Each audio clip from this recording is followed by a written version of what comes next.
Fala comigo, correndo. O importante papel do sacerdócio no lar. Durante essas 5 semanas nós estamos em uma série de mensagens que fala especificamente sobre algo que, ao meu ver, dentro da sociedade hoje tem sido muito negligenciado, que é o papel do sacerdócio dentro do lar, ou seja, o papel nosso como líder da nossa casa, como homem, como alguém que Deus levantou como sendo o responsável pela cobertura espiritual dentro do nosso lar. Na realidade, o sacerdócio hoje, irmãos, ele é extremamente negligenciado, e isso tem feito parte, considero eu, como sendo um plano que o inimigo hoje traça para destruir as famílias. Nós hoje, dentro das nossas casas, e quando eu digo nossas casas, eu digo a nível de sociedade, nós vivemos problemas muito sérios, problemas de falta de sacerdócio, problemas de falta de entendimento do papel de uma mulher dentro do seu lar, dentro de uma mãe dentro do seu lar, assim como também dentro de um pai, uma inversão de valores muito grande, e isso tem destruído famílias de uma forma absurda.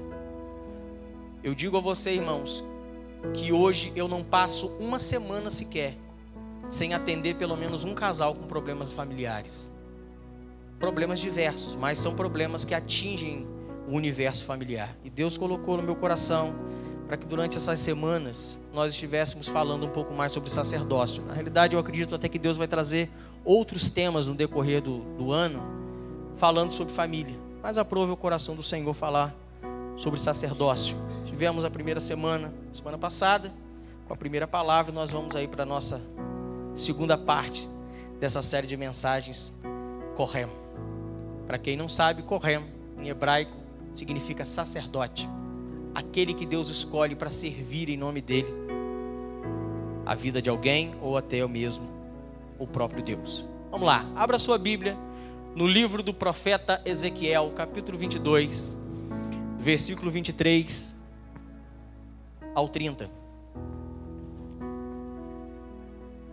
Ezequiel capítulo 22, versículo 23 ao versículo 30.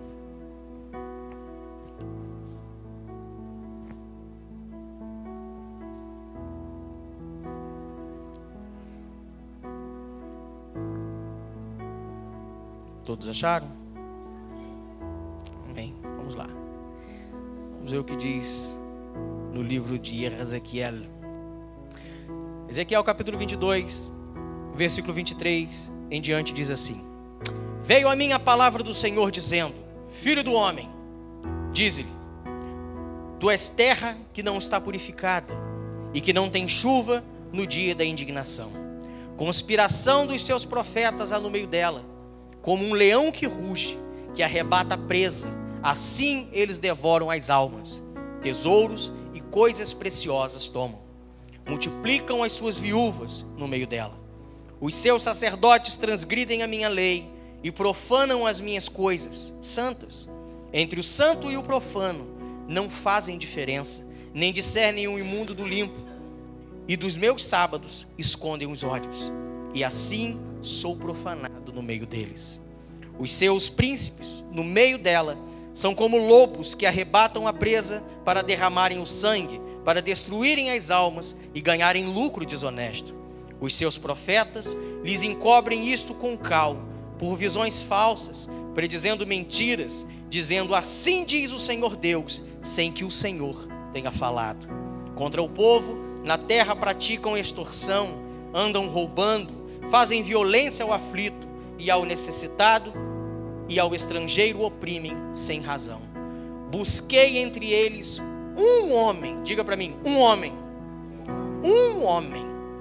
que tapasse o muro e se colocasse na brecha perante mim, a favor desta terra, para que eu não destruísse, mas a ninguém achei.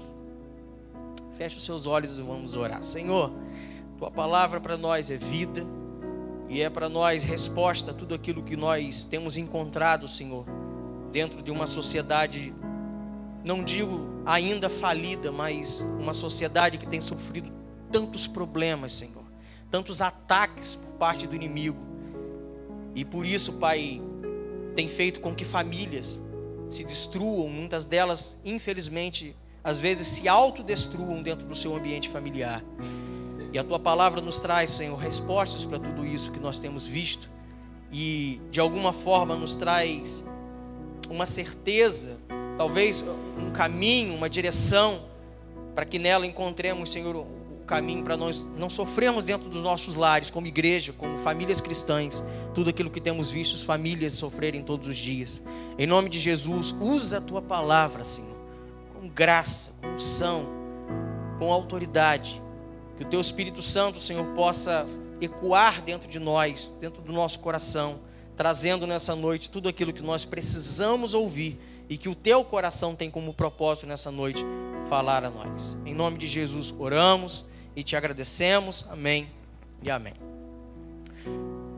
O texto do livro de Ezequiel, irmãos, ele nos remete a um tempo o qual, vez por outra, nós acabamos falando, principalmente por ser um período que marca assim, de uma forma muito significativa a história de Israel, que é o período do cativeiro babilônico.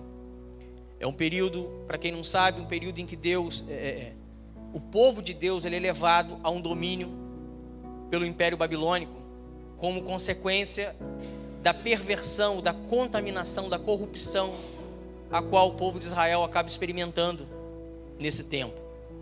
E Deus, como castigo, leva o povo a ser escravo durante 70 anos do povo babilônico, como sendo uma consequência dos seus maus caminhos, do seu afastamento dos princípios de Deus. O período do cativeiro babilônico foi um dos, se não o pior período de castigo e de destruição que Israel enfrentou em toda a sua história. Quando você olha alguns textos da Bíblia e você se aprofunda um pouco mais assim na hermenêutica do texto, no estudo, na interpretação do texto, alguns textos te assustam e você só acredita que de fato aconteceu porque a palavra de Deus diz que aconteceu. Porque senão, se você imaginar a cena, fica difícil você entender, você até acreditar. Jeremias 19, por exemplo, e alguns profetas especificamente viveram assim isso de muito perto, como o profeta Ezequiel, como o profeta Jeremias, como o profeta Isaías e tantos outros. Jeremias fala no capítulo 19, no versículo 8, uma profecia que Deus traz sobre a vida de Jerusalém, sobre o povo de Judá. O versículo 8 diz assim: porei esta cidade por espanto e objeto de assovios. Assovios aqui significa zombaria. Eu vou fazer dessa cidade um motivo de zombaria diante de todas as nações. Agora pensa num povo, irmãos, que era de todos os povos o mais honrado. O povo que viu o Mar Vermelho se abrir, o povo que viu as muralhas de Jericó caírem, o povo que atravessou o Rio Jordão a pés enxutos, o povo que viveu a escravidão durante 430 anos no Egito, um povo liberto. Agora é um povo que vai se tornar zombaria, motivo de chacota diante de todas as nações.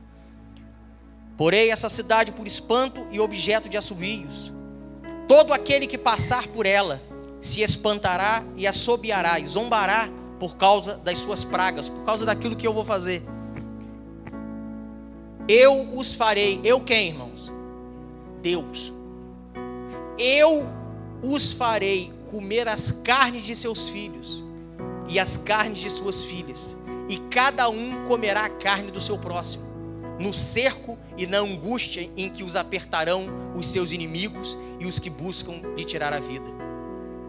Jeremias fala em Lamentações 4, versículo 10: as mãos das mulheres, outrora compassivas, cozerão seus próprios filhos e estes lhes servirão de alimento. A mesma mãe que vocês um dia viram afagar o filho, ninar um filho, cuidar do filho, amar um filho com a própria vida, são as mesmas mães que vocês vão ver cozinhando o próprio filho para comer, porque não haverá alimento quando a minha mão pesar sobre Jerusalém. Lamentações 4, versículo 4, Jeremias diz, irmãos, que a língua das crianças que se amamentavam colavam no céu da boca, porque não tinha nem água para as crianças beber, que dirá leite. Então são textos assim que assustam a gente quando a gente vê o nível de destruição que Jerusalém experimentou. E o mesmo nível, irmãos, de sofrimento que era vivido em Judá, por aqueles que ficaram em Judá, porque quando o povo é levado cativo, alguns ficam. O mesmo nível de sofrimento que foi vivido em Jerusalém, era o mesmo nível de sofrimento, de desespero dos que foram em exílio para a Babilônia. Porque uns ficam, não se tornou escravo, mas ficou numa cidade que não tinha nada. As casas foram destruídas, o templo foi destruído, tudo que havia de edificação em Jerusalém, o que os babilônicos puderam destruir, eles destruíram. Então não adianta você ficar numa cidade onde você não tem supermercado, onde você não tem padaria. Se você quiser um exemplo mais claro e mais assim contemporâneo disso, a Venezuela hoje. O que adianta você viver num país onde para você comprar um pacote de papel higiênico, irmãos, você trabalha um mês inteiro, o salário mínimo da Venezuela, se você chegar com o seu salário inteiro no supermercado, você só compra um pacote de papel higiênico. Tamanha é a desvalorização da moeda. Você chega nos supermercados, você pode ter o dinheiro que for, não é que tem, ninguém tem, mas ainda que você tivesse, você não tem o que comprar. Gente disputando a tapa, garrafinha de água. Então não adianta você ficar numa cidade destruída, você não tem como viver lá. Era o caso de quem ficou em Jerusalém. Por outro lado, os que foram para a Babilônia, lá tem comida, mas lá você é escravo. Em terra que você é escravo, você não tem direito de fazer nada. Eu quero morar ali. Não, você vai morar onde eu quiser que você more. Senão eu vou levar para minha família. Não, sua família, quem manda agora sou eu. A sua família, metade vai para um lado, a outra vai servir no palácio, a outra vai trabalhar em serviços forçados. Então, o mesmo nível de sofrimento que era vivido de um lado, era o mesmo nível de sofrimento que era vivido do outro. E enquanto o cativeiro vai acontecendo, irmãos, a destruição da cidade de Jerusalém vai acontecendo, Deus, através desses textos, vai explicando para os profetas o porquê que tudo aquilo estava acontecendo. E esse texto de Ezequiel 22, que a gente leu, é justamente um desses trechos onde Deus explica para Ezequiel o que havia acontecido no meio do povo e o porquê que ele ia fazer o que ele ia fazer. Qual é o motivo pelo qual Jerusalém vai passar por tudo aquilo. E aí Deus vai começar falando dos sacerdotes que haviam se corrompido. Deus vai falar dos profetas que haviam se corrompido.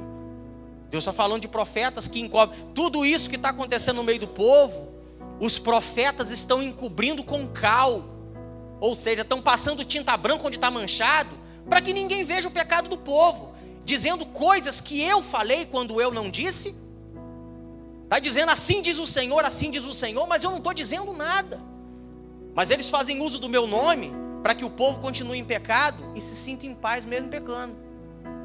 Então os sacerdotes se corromperam, os profetas se corromperam. Aí Deus vai falar dos príncipes, das autoridades que se corromperam.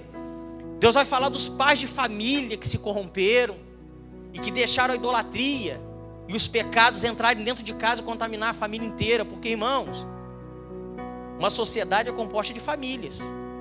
Conforme o pecado ia entrando dentro das casas, automaticamente ia passando de casa para casa, ao ponto de chegar nos profetas, quando não via dos profetas para as casas, quando não via dos sacerdotes para as casas. E aquilo tomou assim uma proporção dentro do povo, ao ponto que Deus olhava para o povo e não via solução mais. Não tem um que salva mais. E quando a gente olha, irmãos, no geral, a gente percebe aqui que Deus não está falando só de cargos, de funções, de ministérios específicos. Deus está falando de homens.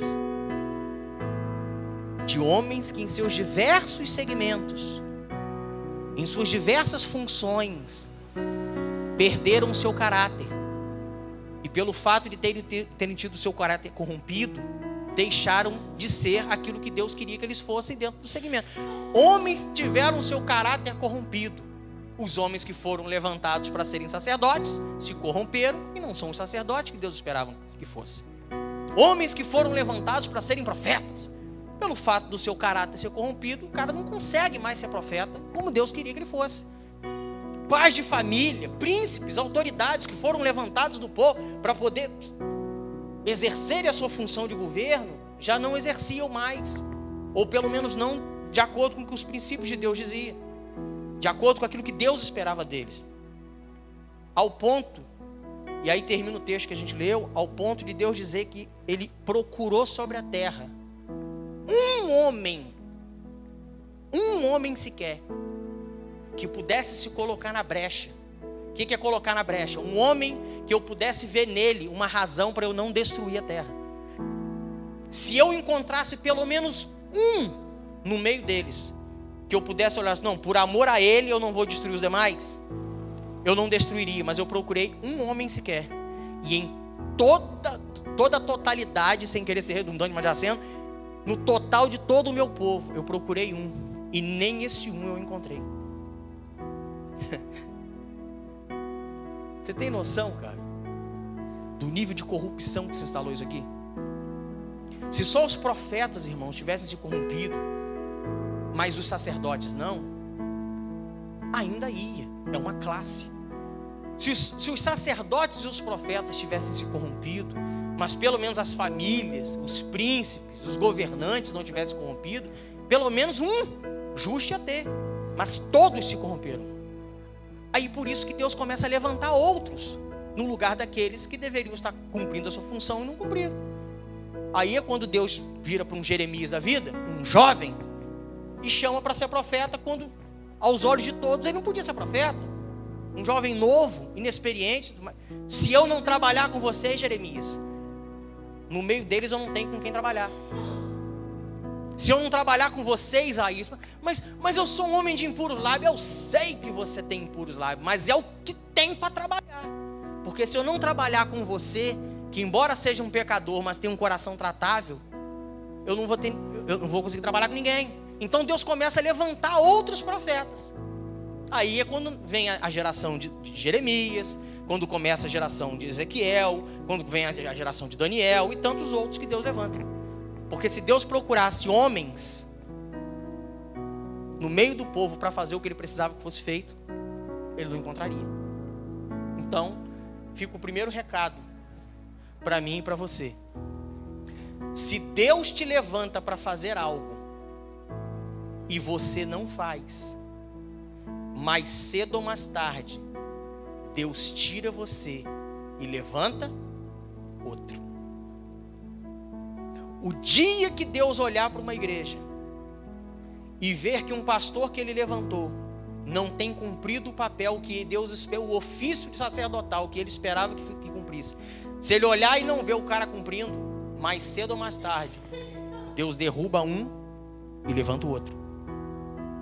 O dia em que Deus olhar para o seu ministério, seja você líder de célula, seja você líder de louvor, seja você líder de ação social, seja você membro de diretoria, o dia que Deus olhar, por isso que quando a gente não faz para homens, a gente faz para quem? Porque o Deus que levanta é o mesmo Deus que abate. É por isso que muitas vezes a gente vê pessoas caindo, ou às vezes saindo de igreja, ou às vezes entregando cargo. E eu sempre pergunto para Deus, digo, Senhor, falo para Deus, eu não sei o porquê, mas algum porquê tem. Ainda que eu não saiba, o Senhor sabe de todas as coisas. Porque às vezes, irmãos, o que a gente acha que é uma ação demoníaca, pode ser um grande livramento de Deus. Eu já passei por experiências aqui nessa igreja, que a primeiro instante, você olhava assim, meu Deus do céu, só pode ser o inimigo. Hoje não. Hoje você consegue encarar como sendo a mão de Deus protegendo você, protegendo a igreja, protegendo os ministérios, protegendo o altar. Então, se Deus levanta uma pessoa e essa pessoa para aquele ofício não cumpre o seu papel, mais cedo ou mais tarde, Deus levanta outro. Vamos trazer um pouco para o nosso ambiente familiar. Eu já cansei de ver, irmãos, sacerdote dentro de casa que não cumpre o seu papel sobre a vida da sua família, morrendo do nada.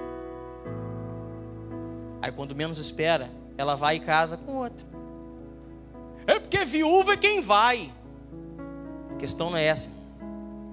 É porque quando Deus olha para dentro de uma casa e descobre que você como sacerdote e eu como sacerdote não tem possibilidade de mudar, por mais que haja tratamento na vida da gente, a gente não muda. Deus encontra como solução, a única forma de salvar aquela família é levantando um outro sacerdote.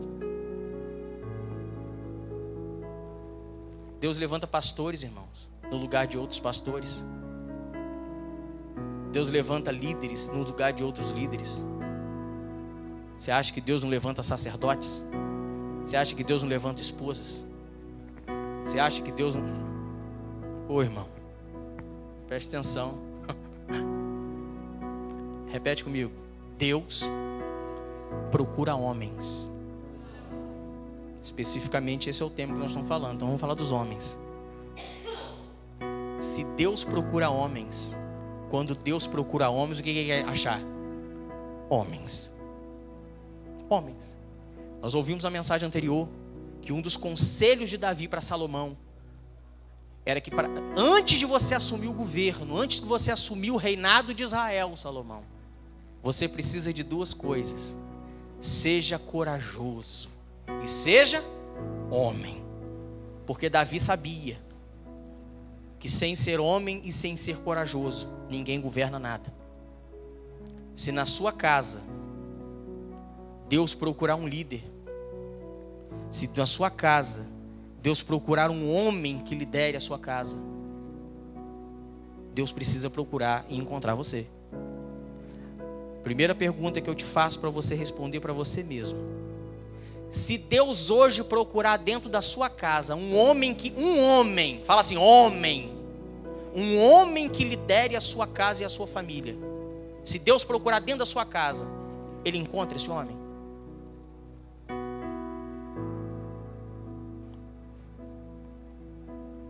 Não é um caso a se pensar?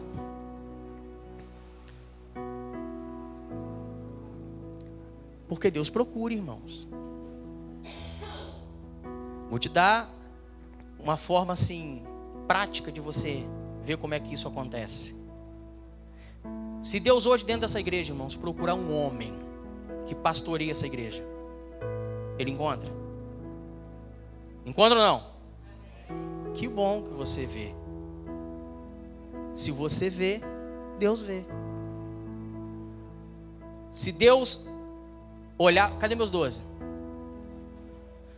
Se Deus olhar para dentro da equipe principal de líderes dessa igreja hoje, procurando um homem que lidere você, Ele encontra esse homem? Se Deus olhar para dentro da sua célula hoje e encontrar um homem, e agora eu pego a figura de líder, independente de ser homem ou mulher, mas se encontrar alguém que possa exercer autoridade na vida das pessoas que Ele tem te confiado, Ele encontra você?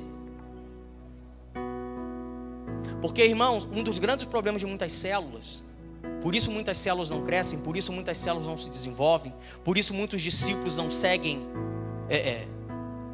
um discipulado, não fazem questão de serem discipulados. Qual é o grande problema?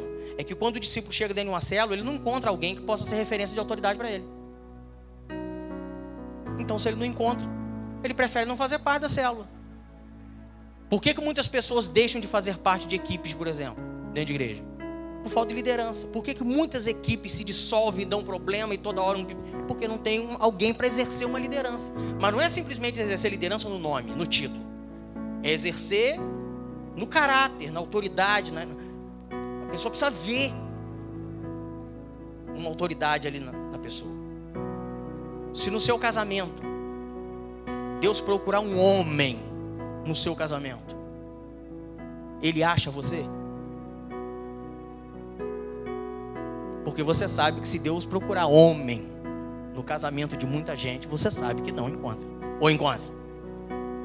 Não encontra. Deus procura homens que protejam e muitas vezes não encontra. Deus procura homens que corrijam e muitas vezes não encontra. Deus procura às vezes dentro de um casamento um homem que direcione, que dê exemplo dentro de casa e não encontra. Se na vida dos seus filhos Deus procurar um homem que eles precisam para que seja pai deles, Ele encontra. Irmãos, você não sabe, aliás sabe, se você é pai, você sabe o desafio que é educar um filho. A gente tem filho pequeno, a gente percebe isso mais. quando eles vão crescendo, eles vão adquirindo outras características, né? Vão se relacionando com outras pessoas. Então, querendo ou não, outros aprendizados vão surgindo. Mas quando você tem filho pequeno, você percebe isso de uma forma muito clara. De às vezes você está parado assim, conversando com a sua esposa, e você fala assim, eu, hein? Daqui a pouco você vê o cotoquinho atrás de você. Eu, hein? Para, Esther. Para, até. Ele te imita em tudo. A minha filha, minha esposa, ó. Eu sou igual, irmãos, eu acho que eu sou descendente de índio. Eu não gosto de roupa.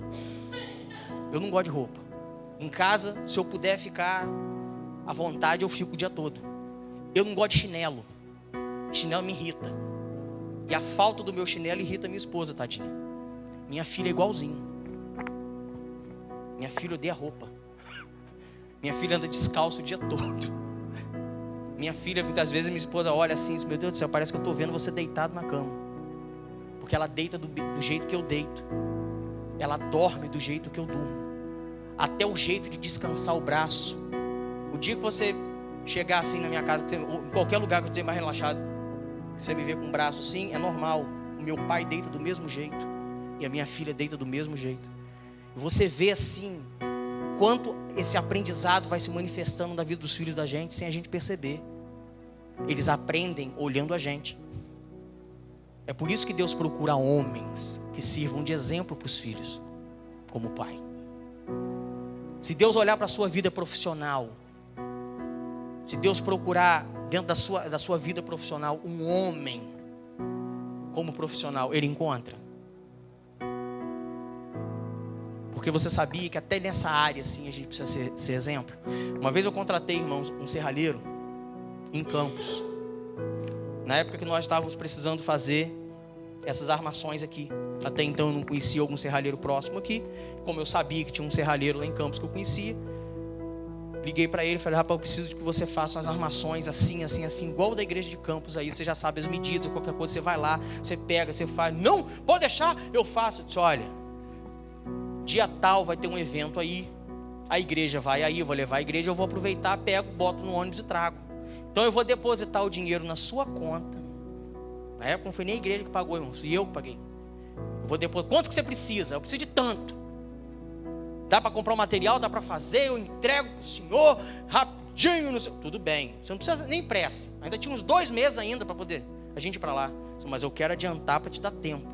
Fui e depositei, na época foi R$300, depositei na conta dele. Só, o dinheiro já está na sua conta. Falei com você hoje de manhã, o dinheiro já está na sua conta à tarde. Resumo, irmãos. Passou um mês, passou 2 meses. Quando foi se aproximando da data, eu falando com ele, e aí, tá pronto? Não, eu vou comprar o material. Você vai comprar o material ainda? Rapaz, eu preciso que você faça isso. Eu não vou ter outra oportunidade para trazer para a igreja esse negócio. E outra, eu precisava trazer de volta, porque nós tínhamos um evento, acho que era aniversário da igreja, 2 semanas depois. Então a gente queria, né, fazer um ambiente novo para a gente celebrar o nosso aniversário e tal. Resumo, irmão, cheguei lá, nada pronto. E aí você vai descobrir que ele nem material comprou. Ele gastou dinheiro. Para encurtar a conversa, 4 anos se passaram. Até hoje nada de salva. Até hoje nada de serviço. Até hoje nada de dinheiro. Nós tivemos que pagar mais R$480 para poder fazer isso aqui. E o dinheiro se perdeu. Na época ele ainda era membro da igreja, porque é isso que a Bíblia ensina, né? Se você tiver que honrar, você vai honrar quem?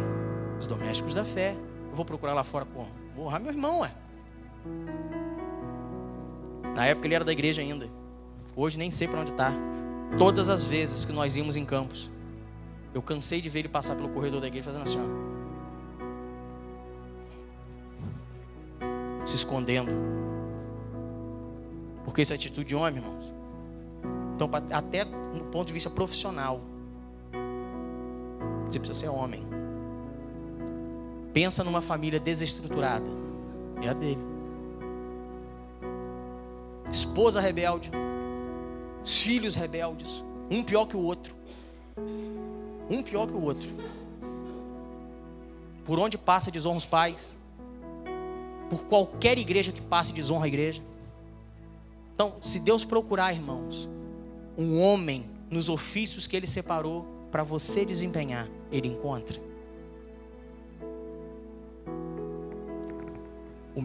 Os mesmos homens, irmãos, que Deus procurou em Israel, Deus ainda procura nos dias de hoje, dentro da nossa casa, dentro da nossa família, dentro das funções às quais Ele levanta homens para executar. Deus procura homens, irmãos? Sim ou não? Procura. E quais são os tipos de homens que Deus procura? Porque tem isso também, né? Não é qualquer homem. No que diz respeito à nossa casa, irmãos, homens que cumpram o seu papel como sacerdote dentro de casa, na qual Deus os plantou. Foi Deus quem te plantou lá. Você não está lá à toa. Poderia citar o nome de outras esposas aqui, mas a sua esposa, se ela foi bonita para você, e ela é bonita para você, ela poderia ser bonita para qualquer outro.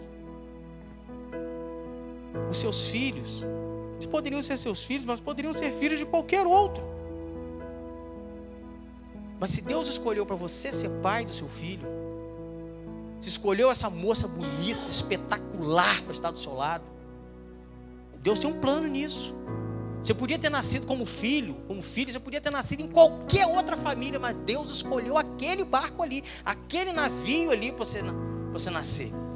Tem um propósito nisso. A gente tem uma responsabilidade com essas pessoas que Deus nos confiou. E é sobre isso que eu quero meditar com você hoje. Quais são os homens que Deus procura? Quais são os tipos de homens, os tipos de sacerdotes que Deus procura? São muitos os tipos. No total são 7. Mas nós vamos ver apenas 3, porque o nosso tempo não permite nós vermos mais. Antes de começar, toda palavra eu vou sempre trazer essa elucidação para você aqui. Para você não achar que a mensagem é só para homem. Poxa vida, só vai falar de homem, vou embora. Covardia com você, né, minha filha? Poxa vida. Poxa, só fala de homem casado, eu sou solteiro. A palavra não é para mim. Presta atenção, você que é homem solteiro. É um conselho que eu te dou: ouça a palavra e descubra qual o tipo de homem que Deus espera que você seja. Porque um dia Deus vai te dar um lar para você governar. Sim ou não? Se você não tem essa esperança, tem um problema com você. Deus vai te dar uma esposa, filhos, a cara do outro lá, já sonhando. Vai te dar filhos que te honrem, uma esposa que te honre. Mas você também tem que ter uma responsabilidade. Então, são esses tipos de homem aqui que Deus um dia vai procurar dentro da sua casa e vai precisar encontrar em você. Caso contrário, já sabe. Você que é casado, essa palavra é para mim. Essa palavra é para você. Eu sou homem, eu sou casado, muito bem casado, graças a Deus. E eu sei o quanto uma palavra como essa me desafia a um nível de superação para o meu ofício sacerdotal. Cadê minha esposa? Tá sentada aí, deve estar com meus filhos, né? Uma palavra dessa me desafia. Porque eu não estou pregando só para as minhas ovelhas. Eu estou pregando para alguém que me conhece no dia a dia. Estou pregando para alguém que vai escutar essa palavra depois 10, 20, 30 vezes. E quando ela ouvir essa palavra, irmãos, ela precisa olhar para mim e ver essa palavra no sentido prático.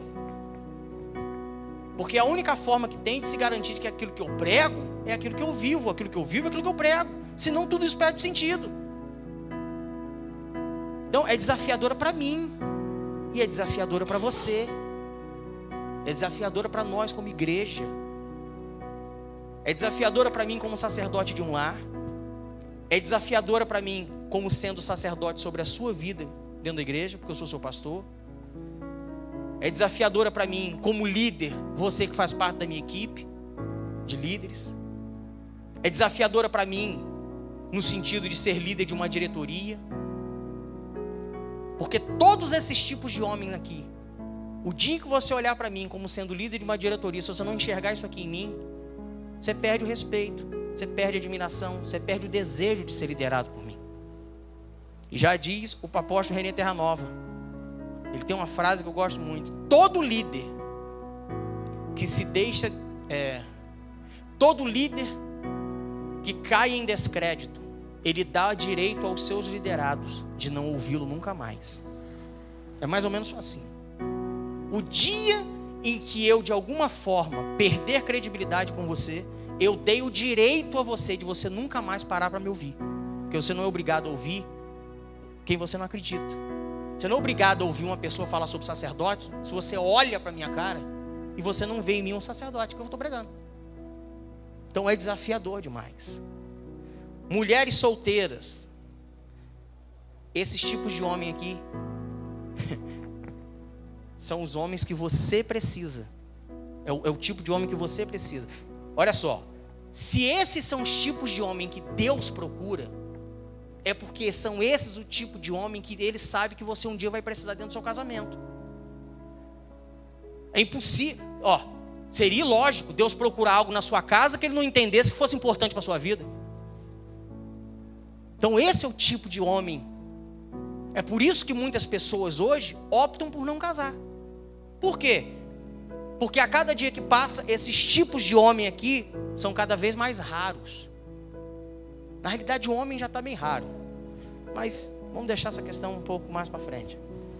Que dirá homens com esses valores? Então, Deus está te dando a receita de bolo para ensinar você a escolher marido.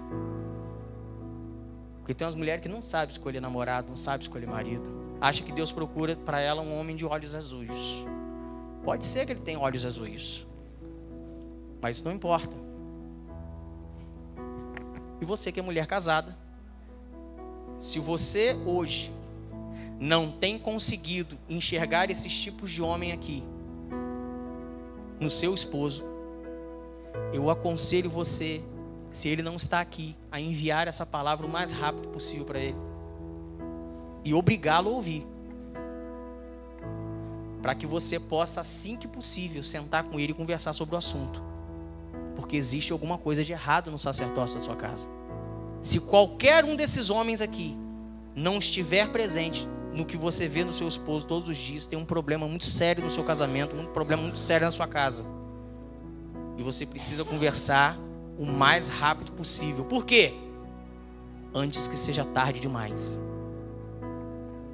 Porque esse é o problema que a gente, como líder, como pastor, como ministro religioso, a gente vê todos os dias. E às vezes você chegar para um casamento que está à beira do divórcio, quando não já está no divórcio, e você usa aquela frase assim, porque é a frase que a gente tem: para e pensa, não vale a pena. Vamos tentar de novo. A pessoa vê mais uma vez. Não. Já é a 10ª vez, já é há 20 anos que eu estou tentando. Há 20 anos que eu estou dando chance. Há 20 anos. Há 20 anos, há 30 anos, 40, não quero mais. Mas Deus pode. Se Deus pode, vai fazer na vida de outro. Na minha vida não quero mais, não quero. E não adianta, irmãos. Não adianta. Porque o nível assim de estresse, de estafa conjugal chegou a um nível tão grande, você não consegue reverter o quadro. E aí você tem que, pelo menos, conduzir as coisas de uma forma que pelo menos um não mate o outro. Então, tem tempo para isso. Amém? Vamos lá.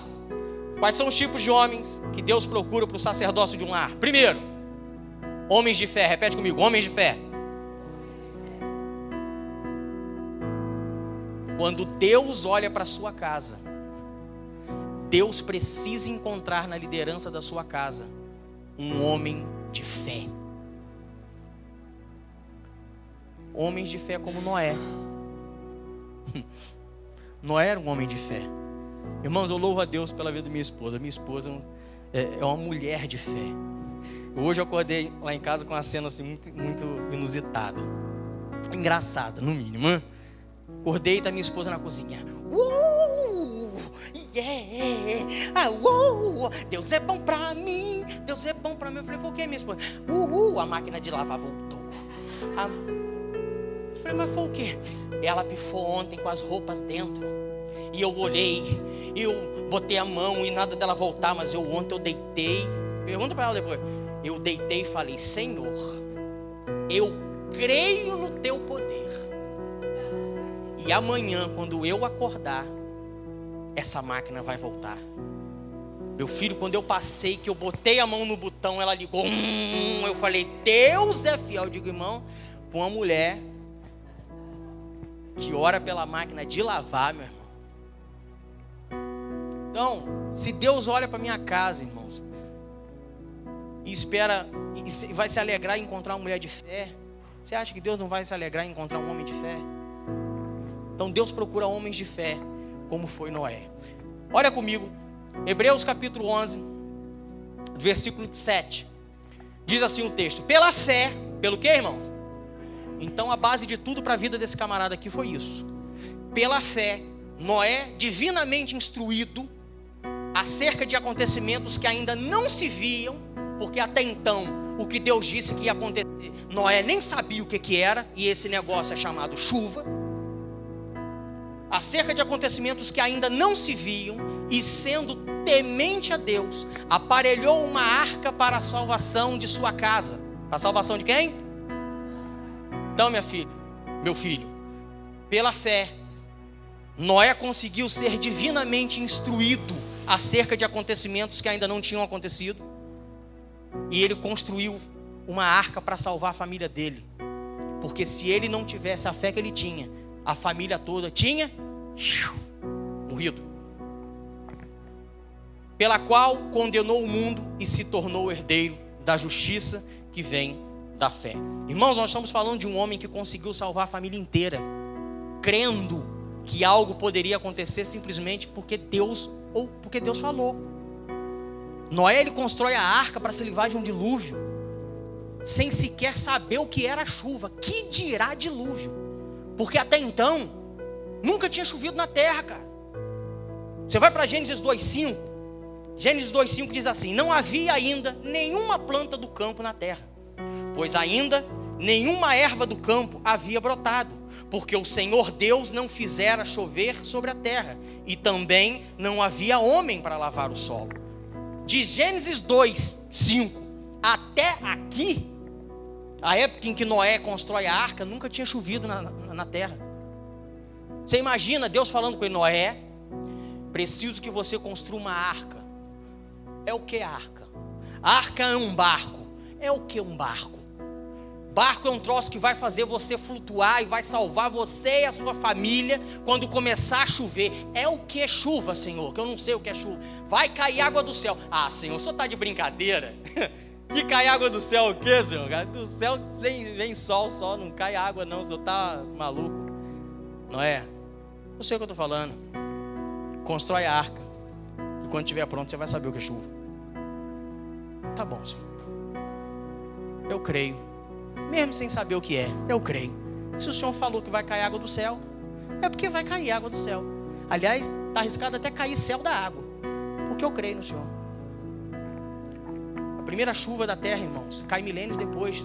A Bíblia diz que quando a chuva cai, Noé tinha 600 anos. No ano 600 da vida de Noé, Gênesis 7:11. No ano 600 da vida de Noé, aos 17 dias do mês segundo, nesse dia romperam-se todas as fontes do grande abismo, e as comportas do céu se abriram. Foi aí que caiu a primeira chuva. Noé, irmãos, pela fé protege e salva a família de um perigo que até então nunca tinha existido. Agora nós estamos falando de Noé. Pensa na cabeça da mulher de Noé. Porque Noé tinha fé, mas a Bíblia não diz que necessariamente a mulher de Noé tinha que ter a mesma fé. Ó, minha filha, a partir de amanhã eu começo a cortar árvore, a fazer madeira, porque eu vou construir um barco. Você vai construir o quê, velho? Ó, velho, 600 anos já, quase, tá ficando maluco esse velho. Não, porque Deus falou que vai cair água do céu. Não é, para de palhaçada, não é. Não cai água do céu, não. Deixa que eu sei o que eu estou fazendo. E Noé sabia o que estava fazendo. É isso que Deus espera de um sacerdote. Que quando você vire para sua família e fala: deixa comigo que eu sei o que estou fazendo. Se eu virar na minha casa e falar: deixa que eu sei o que eu estou fazendo, a minha esposa sabe que eu sei o que eu estou fazendo. Porque de alguma forma Deus já me direcionou. De alguma forma Deus já falou comigo. Já disse o que era para fazer. Já disse o que não era para fazer. Às vezes minha esposa me questiona, às vezes não questiona no sentido de perguntar: Meu amor, que palavra dura, hein? Também achei. Dura de hoje. Mas se Deus mandou, meu filho, Deus mandou. Pode ser dura como for, mas se foi Deus quem mandou, ela confia que o que você fala, fala em nome de Deus. Se não for assim, irmãos, a coisa perde sentido. Você acha que os filhos de Noé, porque jovem tem uma cabeça mais, né? Jovem sabe mais que a gente. Jovem, pô pai, tá maluco? Não cai água do céu não, pai, o velho tá fumado aí. Nunca caiu, gente. Existem momentos na vida da gente, irmãos. Isso eu deixo para você como conselho, como sacerdote. Nem sempre haverão certezas visíveis de que tudo vai dar certo, para que as decisões sejam tomadas. Primeira viagem que nós fizemos para Campos foi uma festa da Páscoa. Eu tive gente dentro dessa igreja virou para mim e falou assim: pastor, eu vou ver aí se tem alguma empresa que aluga Kombi. Eu falei, por quê? Ou van. Eu disse, por quê? Porque um ônibus é grande demais, a gente não vai lotar o ônibus. Eu digo, minha filha, nós vamos de ônibus. Mas pastor, não tem gente para isso. Minha filha, nós vamos de ônibus. Mas minha filha, nós vamos de ônibus e nós vamos sair daqui com o ônibus cheio. Quem estava lá na época? Foi cheio ou não foi? Mas fala a verdade, diante do que nós vivíamos na época, era normal encher um ônibus? Não era, gente. Não era, mas ou você coloca fé no negócio, ou a coisa não funciona. Então vão haver situações que, se você depender do visível, você não vai ter base para decidir. Existem momentos, irmãos, pelo contrário, tudo à nossa volta colabora para que a gente não creia e para que tudo dê errado. Aí é nessa hora que a razão do sacerdote, preste atenção nisso, não é que você tenha que ser um sacerdote racional, mas a sua fé, ela precisa estar alinhada com a sua razão. Deus, dentro da sua família, procura um homem de fé. Porque é impossível, gente, exercer o sacerdócio sobre a vida de uma casa, sobre a vida de uma família, sem fé. Esquece, eu sei que eu vou desconstruir todos os seus sonhos. Esquece essa teoria que você tem na sua cabeça de que marido muda mulher. Homem não muda mulher, mulher não muda homem. Pais não mudam filhos, filhos não mudam pais. Existem momentos que, se você quiser que alguma coisa mude na sua vida, você tem que botar o joelho no chão e consultar o fabricante. Senhor, a mulher que tu me deste, foi o Senhor que me deu. Foi o Senhor que fez ela assim. Foi o Senhor que fez com essas qualidades, com esses defeitos. Eu tenho muito dessa oração, eu faço isso para Deus.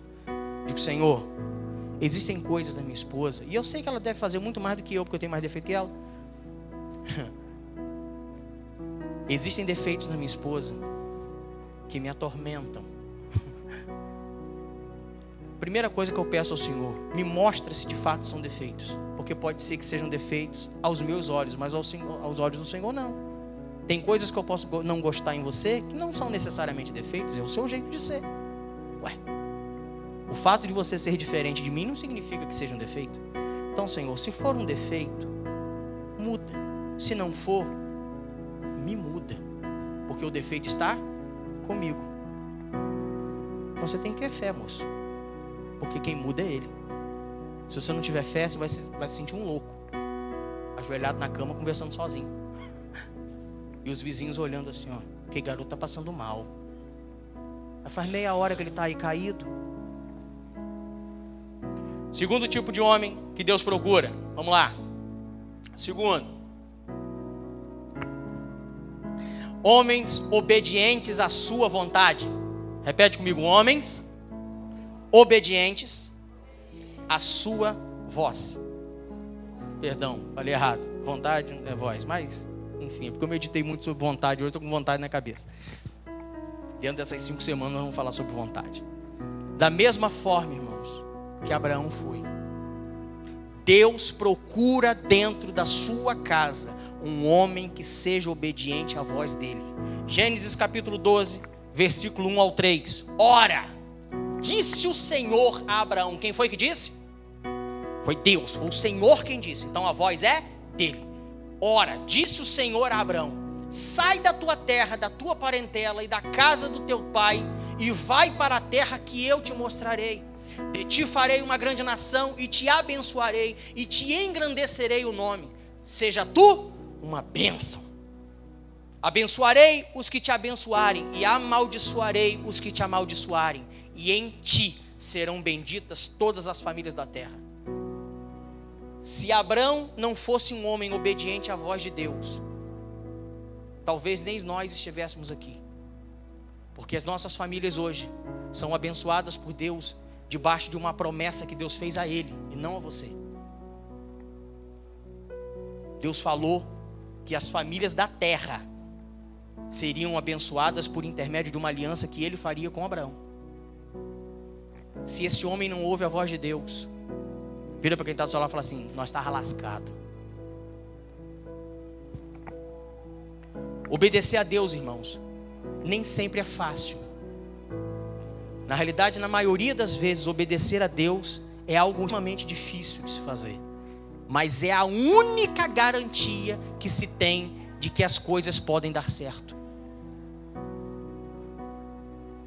Vira e mexe eu penso sobre isso. Nós ouvimos uma palavra há um tempo atrás sobre pragmatismo, que é essa prática de algumas pessoas fazerem aquilo que está dando certo e não aquilo que é certo. Como líder de igreja, a todo momento surge a tentação no coração do homem de fazer aquilo que está dando certo. Mas automaticamente, às vezes, isso pode significar fazer o que não é certo. Fazer coisas que agradam as pessoas, mas fazer coisas ao mesmo tempo que não agradam a Deus. Mas eu prefiro obedecer a Deus e dar errado aos olhos de muitos, do que desobedecer a Deus, dar certo aos olhos de muitos e aos olhos de Deus eu não está dando certo. A única garantia que eu tenho de botar o meu joelho no chão e falar: Senhor, se não der certo, o Senhor nunca vai poder cobrar de mim. Se a tua igreja não crescer, o Senhor nunca vai poder cobrar de mim. Se pessoas não serem salvas naquela cidade por intermédio daquela igreja, o Senhor nunca vai cobrar de mim. Nunca. Se pessoas não te honrarem na tua presença, o Senhor nunca vai poder cobrar de mim. Porque todas as vezes que eu fui tentado a não ouvir a tua voz, eu preferi ouvir a sua voz e seguir os seus princípios, do que ter que fazer o que as pessoas queriam que eu fizesse. Eu posso morrer aos olhos dos outros dando errado, mas quando eu chegar no céu, eu chego de cabeça erguida, irmãos, falando para o meu Deus: o Senhor me chamou para algo, e o que eu pude fazer para cumprir com honra, eu fiz. Obedecer a Deus não é algo fácil, é algo custoso às vezes, mas é a única garantia que se tem de que as coisas vão dar certo. Porque a vontade do homem, irmãos, ela é falha, mas a de Deus, ela é boa, perfeita e agradável. E a Bíblia diz que é melhor obedecer do que sacrificar. Esse foi o erro de Saul.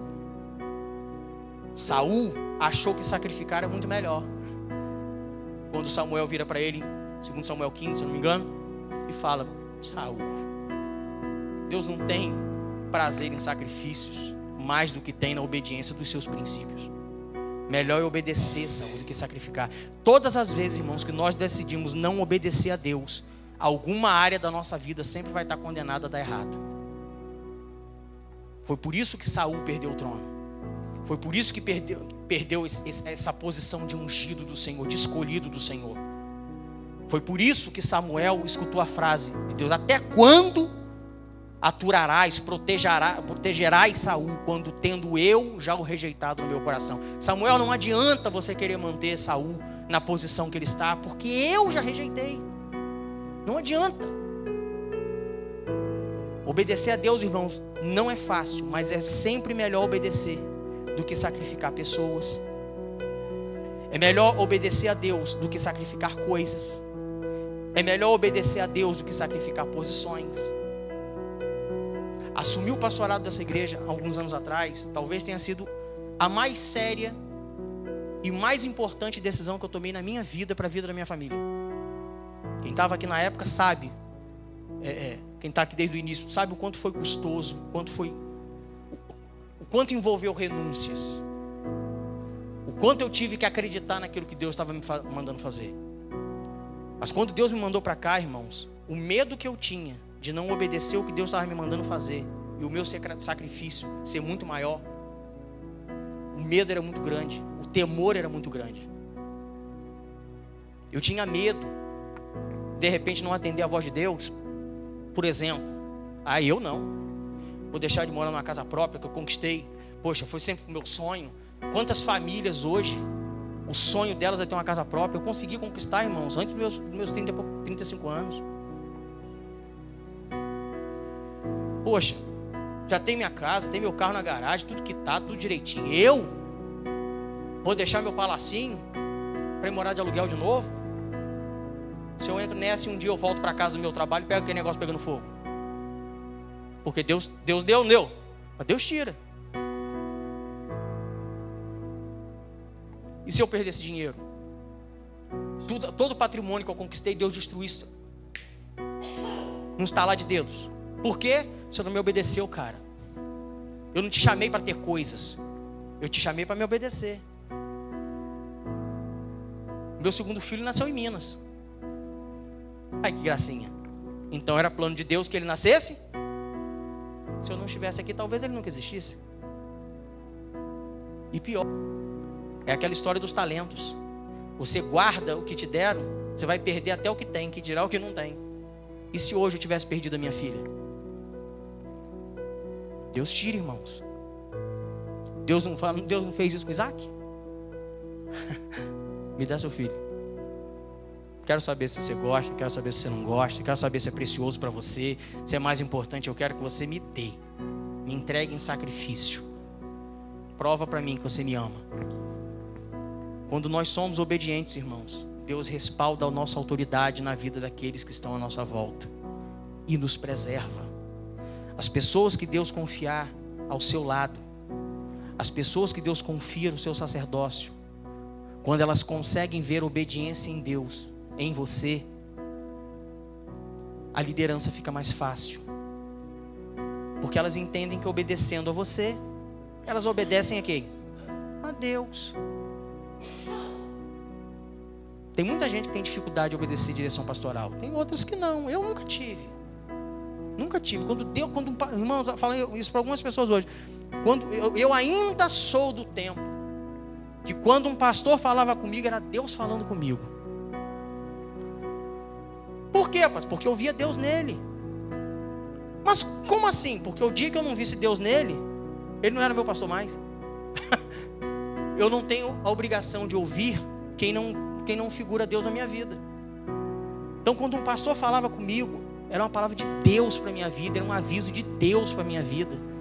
Eu já contei essa experiência aqui uma vez. Uma vez meu pastor, eu tenho vários, mas essa é uma que marca assim, né? Uma vez eu entrando na igreja, eu era administrador da igreja, meu pastor olhou assim um cadeado e disse: rapaz, esse cadeado é fraco, cara. Troca esse cadeado. Qualquer pessoa arrebenta esse cadeado aqui. Não deixa esse cadeado não, eu nem sabia que estava aqui. Só quando eu cheguei já estava aqui, apóstolo. Não, troca isso, cara. Tá bom? Tchau. Beijão. Irmãos, eu não dormi. Eu não dormi. No dia seguinte, a primeira coisa que eu fiz foi passar numa casa de material de construção, comprar qual o cadeado maior que você tem aí? Esse aí mesmo. Levei minha furadeira para aumentar o rombo do cadeado, para aumentar o cadeado, para botar um cadeado, porque na minha cabeça, rapaz, pode ter sido um aviso de Deus para minha vida. Você já pensou se eu mantenho esse cadeado e essa igreja é arrombada? O que eu ia escutar do meu pastor? Eu te avisei. E eu vou dar nada esse mole, ou não? Então, a pior coisa do mundo, irmãos, é seguir quem não sabe para onde está indo.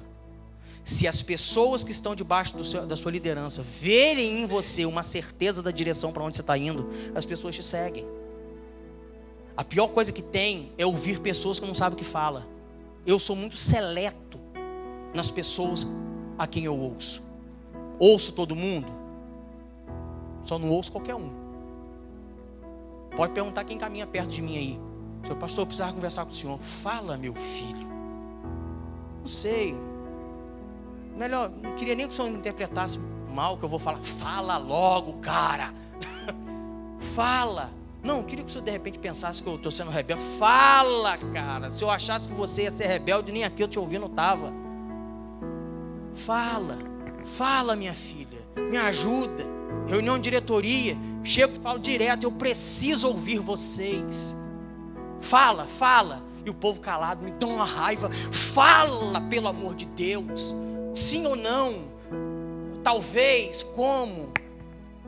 Porque se eu vejo Deus neles, eu confio neles. Tem que confiar, irmãos.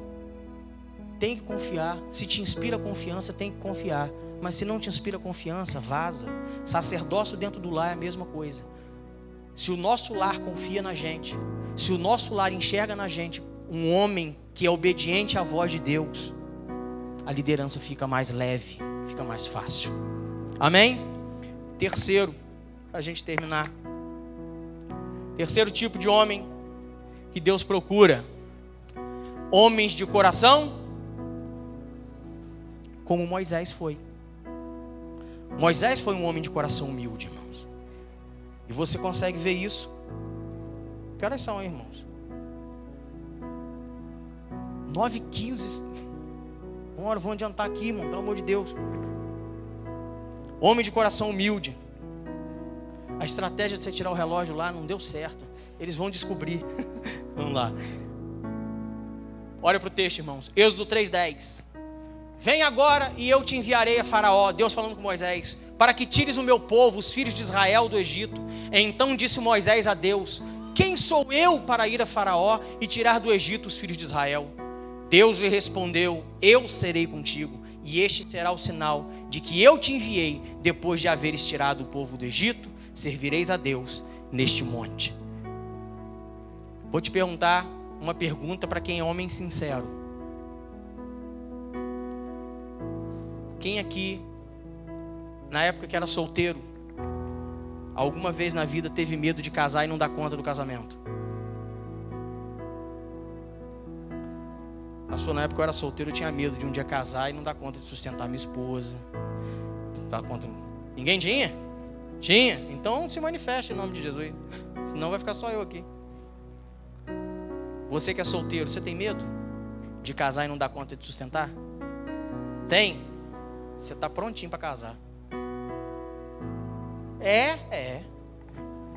Moisés vira para Deus e fala. Então disse Moisés a Deus: quem sou eu para falar com o Faraó? Fica tranquilo, era isso aí que eu queria em você. Eu queria alguém que não se achasse nada, para que quando a coisa acontecesse, reconhecesse que fui eu quem fiz. Coração humilde, irmãos. Qual pai que antes de ter filho, quando a esposa virou para ele e falou assim: tô grávida, que não dá aquela desfalecida. Você tá... A gente fica assim na emoção, mas a gente está encontrando apoio. Meu amor, meu Deus. Não dá aquela, meu Deus. E quando fala: amor, tô grávida de novo. Aí você olha de trás e mas como? Como assim grávida? A gente fica meio idiota. Como grávida? Grávida? Como é que engravida? Oxe. Bate uma insegurança, irmãos. Como é que eu vou dar conta? E quando nasce, irmãos? A gente chora tanto, que se a criança soubesse falar, eu acho que virava: é o que, pai? Só quer que eu volte? Porque não é uma coisinha tão pequenininha, dependente de você, vira a chave dentro de você, irmãos. Essa insegurança que existe dentro da gente tem que existir sempre, porque é isso que garante o nosso coração humilde diante de Deus. Conselho de quem lida com liderança a vida inteira, todos os dias. Eu não comecei a lidar com liderança depois que me converti. Em todos os empregos que eu tive, até antes de me converter, eu sempre exerci liderança, gente. Nenhum ser é capaz de governar algo pela força do braço. Você pode governar um dia, você pode governar 2 dias, você pode governar 3 dias. Uma hora o seu governo cai. Porque governo em Deus não significa ditadura. Autoridade é diferente de autoritarismo. Nenhum marido consegue governar, e quando eu falo governar, é de liderar, de ser referência no seu casamento, simplesmente porque é homem. Essa história que fala, não, porque eu sou homem da casa. Tu não é, já é homem da casa há muito tempo. Porque quando você é o homem da casa, o primeiro a encontrar o homem da casa é o Deus que procura. E isso faz com que a mulher também ache você. Olha para a cara da sua esposa, o que ela vai responder? Mulher ama que decidam por ela, mas mulher detesta ser mandada. É ou não é? Tudo que elas querem é alguém para decidir por elas, para trazer uma paz na decisão delas. Mas mulher odeia ser mandada. Faz isso, faz aquilo, não é assim. Rapaz, você desperta um negócio nela, que se eu fosse você, eu não cara não. A minha mãe, ela vai acabar ouvindo essa palavra. A minha mãe vivia algumas situações dentro de casa. Minha mãe é muito mansinha, muito tranquila, né? Mas não pisa no calo dela não. De vez em quando aconteciam umas coisinhas em casa, quando a minha mãe torcia a língua, irmão. Ela fazia assim, que ela partia pro meu lado, partia pro lado do meu pai, partia pro... O quê? Meu filho, se tivesse um capeta no meio do caminho, a gente estarrachava o rabo para correr mais rápido. Que ela já era. Porque mulher nenhuma gosta de ser mandada. Mas ela foi instituída para que você decidisse por ela. Nenhum pai governa a vida dos filhos por muito tempo pela força do braço. Você pode governar enquanto for menor de idade, mas cedo ou mais tarde eles vão ser maior de idade. E se o respeito não tiver sido construído antes, o governo vai cair. Já era. Nenhum pastor, irmãos, nenhum líder lidera uma igreja, uma equipe por força do braço. É pela unção que está sobre ele. E unção não se discute, unção não se impõe. Unção se demonstra através do respeito que se conquista. Mas tem homem que acha que é pela força do braço. E normalmente todo homem que acha que governar pela força do braço funciona, é nessas horas que ele acha que ele pode governar sozinho. A decisão final sempre vai ser nossa. Deus nos instituiu para isso. Mas não significa que a pessoa que está do nosso lado, ela não tem que nos aconselhar. Caso contrário, Deus não teria dito: far-lhe-ei uma ajudadora idônea, uma auxiliadora idônea. Homem que não escuta esposa só se arrebenta. Pastor que não escuta rebanho. Não estou falando que você tem que obedecer o rebanho, mas tem pessoas no meio do rebanho que Deus te confiou, que são chaves de Deus para a sua vida e para o seu ministério. Pastor que não escuta determinados tipos de ovelha se arrebenta. Eu já vi muito pastor aqui, tem um monte se arrebentando por causa de ovelhas que um dia giraram: pastor, eu tive um sonho assim, pastor, Deus me deu uma visão assim, pastor, eu acordei de madrugada com seu nome, orei pelo Senhor, Deus me deu uma visão. Tá bom, meu filho, tá bom. E deixou passar em branco. E hoje a igreja está vendo poeira, porque não ouviu Deus lá atrás. Líder que não escuta equipe. Irmãos, o respeito faz a arte de governar e de liderar algo mais prazeroso. Se o orgulho precede a queda, é a humildade que faz o conquistar do respeito. Líderes humildes conquistam mais. E isso é algo que eu sempre procurei adotar dentro da minha liderança, irmãos. O respeito daqueles que estão à minha volta. Eu não quero que você me respeite por causa do título que eu tenho. Eu não quero que você me respeite simplesmente porque colocaram sobre mim uma função. Meu sonho é que você me respeite pelo exemplo, pela admiração, pela credibilidade. A humildade, irmãos, é a certeza da unção de Deus. Aliás, a humildade e a certeza da unção de Deus é o melhor caminho para uma liderança eficaz. Ore mais. Você quer ser um bom líder dentro da sua casa? Ore mais. Busque mais em Deus. Ouça mais Deus e as pessoas que Deus coloca do seu lado. E a sua liderança vai ser, o seu sacerdócio dentro da sua casa vai ser um sacerdócio feliz. Amém, irmãos? Vamos ficar de pé.